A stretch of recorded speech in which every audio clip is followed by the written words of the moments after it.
Hello, everybody. Thanks for joining us for Devotionals, brief devotions for busy people. I'm Gabriel Hunterman with my cohort today, Drewski Smith. I call him Drewski. You can call him Drew, Dr. Drew, soon to be. And this is the very last devotional, which Drew will make an appearance in. As you remember, a couple weeks ago, that's true, he recorded a phenomenal devotional. Some may have said the best devotional ever recorded. Some have said that. Well, we will say that. And I lost it. So on me. So I have committed to get this man some cheesecake, some Chinese food, and now I've invited him in here for a Not necessarily in that order, but just at some point. At some point, yes. Yeah. So devotional today, if you're or been around our church, you know Pastor Drew has been serving faithfully for how many years now in the youth ministry as our youth pastor? 5 as a youth pastor and then 5 as an intern. It's like a third of your life. That is literally a third of my life. Yeah. And Pastor Drew is moving on to the Southwestern Baptist Theological Seminary, where he will be an adjunct professor of philosophy.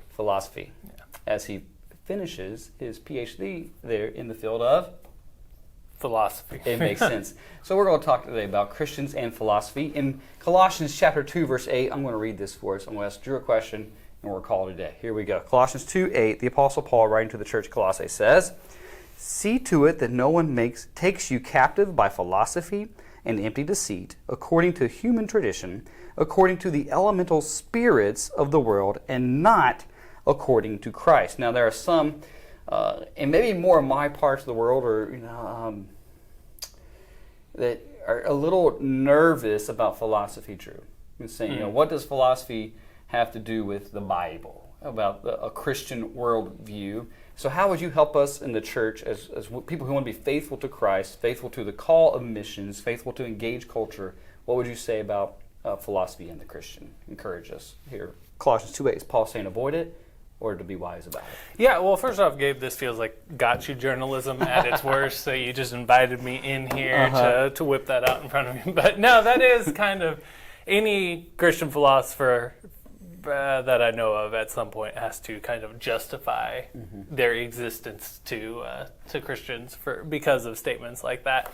And so there's a few things I would say. First off is, before we get to Paul's passage, probably be helpful to just talk about what philosophy is, what philosophy does. And this is more like the Drew Smith understanding of philosophy.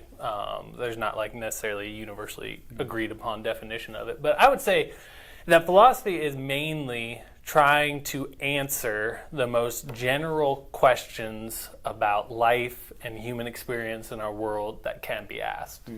So questions like, what does it mean to know something? Yeah. Right? So one of the most general things about human beings is that we know various things. And so philosophy asks, like, what does it mean to know? When are you allowed to say you know things? Or why is there something here rather than there just being nothing? Those are the sorts of things philosophy gets into.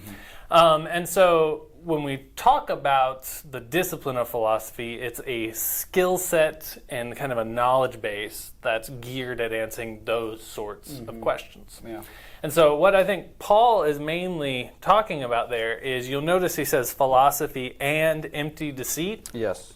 And the way that's worded, which maybe in English doesn't come out as clearly, is the empty deceit is actually describing the type of philosophy we are to avoid. It's not. So it's not a blanket statement. Avoid philosophy. That's right. Watch out for these false philosophies. Exactly. Yeah. Because when you think of philosophy as trying to answer the most general questions possible about life, well, then that is part of what the Bible does. It's part of what the Christian faith does. It gives you answers to the most general questions possible about life.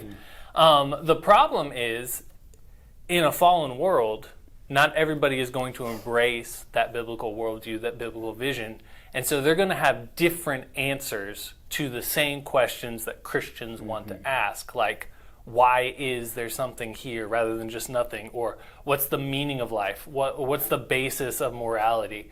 How do you know things? Those sorts of things, like, people have to answer those for themselves. And what happens is you get very thoughtful, but very smart, very thoughtful, but very fallen people that come up with very wrong, but very appealing answers to some of these questions that are at odds with God's word. Right.